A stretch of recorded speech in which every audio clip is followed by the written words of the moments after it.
चलो स्टार्ट।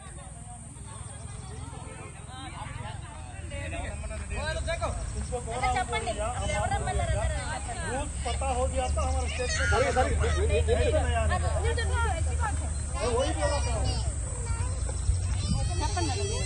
बोलिए। మేము ఊటీ నుంచి రిటర్న్ ఆంధ్ర వచ్చే సమయంలో ఇక్కడ కర్ణాటక బోర్డర్ లో డిస్ట్రిక్ట్ ఫారెస్ట్ ఆఫీసర్ దగ్గర ఉన్నటువంటి బీటు రేంజ్ మీకు వన్ వేలో వస్తున్నారు, కీప్ లెఫ్ట్ అండ్ బోర్డు మాత్రమే ఉంది, మేము జస్ట్ సైడ్ తీసాము అంతే.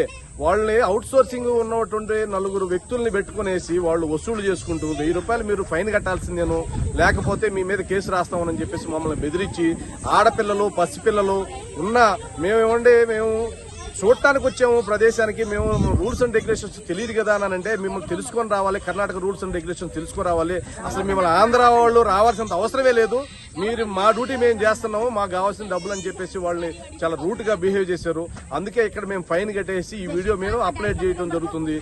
ఆంధ్ర నుంచి ఊటీ వచ్చేసి కర్ణాటక మీదుగా ఊటీ వచ్చేసే వాళ్ళు ఎవరైనా సరే ఈ యొక్క విషయాన్ని గమనించేసి పైన ప్రభుత్వంలో ఉన్నటువంటి పెద్దలు కూడా కర్ణాటకకి ఆంధ్రాకి సంబంధించినటువంటి క్యాష్ కూడా ఆన్లైన్, ఇప్పుడు డిజిటల్ పేమెంట్ లేదు, మాకు చేతికి డబ్బులు ఇవ్వండి అని చెప్పేసి వాళ్ళు మేము రిసిప్ట్ ఇస్తామని చెప్పేసి ఏదో ఇచ్చారు.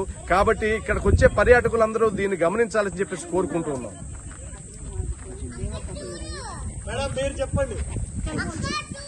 हाँ, मैं शिखा दुबे अपनी पूरी फैमिली के साथ राजनांदगांव छत्तीसगढ़ से हम लोग आए हैं। पूरा कर्नाटका, तमिलनाडु, केरला, तेलंगाना, आंध्र प्रदेश क्रॉस करके हम लोग इधर बंदीपुरा टाइगर रिजर्व पहुंचे। ये हमारा गाड़ी है CG08 AU0648। यहाँ पे पहुंचने के बाद हमको एक छोटी सी चीज 1 वे के लिए हम लोगों को रोका गया। पूरे हम लोग 2.5 घंटे से यहाँ पे खड़े हुए हैं और वो उन लोगों ने एक क्लियर सेंटेंस में बोला, अगर कर्नाटका के नियम मालूम है तो ही आप कर्नाटका स्टेट में एंटर करें, अन्यथा कर्नाटका स्टेट में एंटर ना करें। मैं अपने 1 साल के बच्चे को लेके अपने छोटे पूरी फैमिली के साथ यहाँ पे आई हूँ और मैं पूरे 2.5 घंटे से हम लोग यहाँ पे दोपहर के 2-2:30 बजे परेशान होकर यहाँ पे खड़े हुए हैं। और हमारे ऑनरेबल प्राइम मिनिस्टर बोल रहे हैं कि डिजिटल इंडिया होना चाहिए, डिजिटल इंडिया होना चाहिए, बट यहाँ के लोग हम लोग को फोर्स कर रहे हैं कि हम लोगों को ऑफलाइन पेमेंट करनी पड़ेगी। आप बताइए ये किस तरीके का डिजिटल इंडिया है?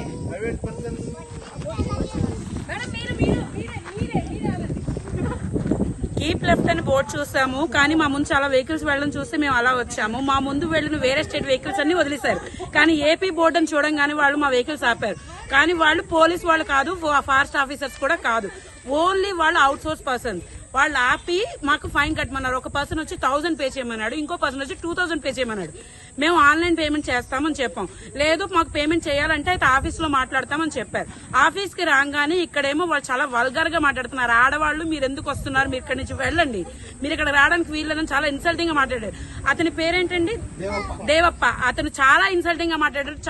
అతను మమ్మల్ని చూసి అతను ఫోన్ డ్రైవింగ్ లో ఫోన్ మాట్లాడుతుంటే మేము వీడియో తీసాం, ఆ వీడియో కూడా మా దగ్గర ఉంది. కానీ అతను ఫైన్ కట్టాడట.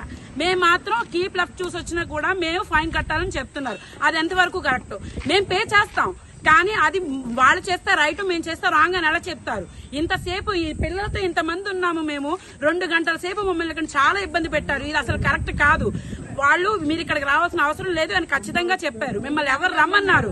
మిమ్మల్ని రమ్మని అడిగాము కర్ణాటక స్టేట్ కి. మేమేమో అడగలేదు కదా, మిమ్మల్ని ఎందుకు వచ్చారు మీరు అని అడిగారు. చాలా ఏపీని చాలా ఇన్సల్టింగ్ గా మాట్లాడుతున్నారు.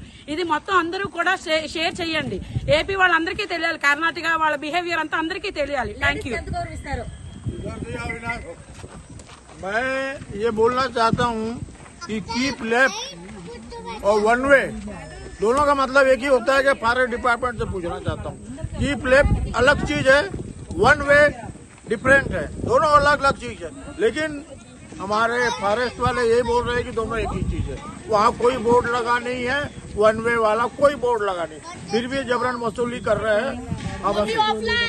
ऑफलाइन वसूली कर रहे हैं, इनमें कार्रवाई की जाए।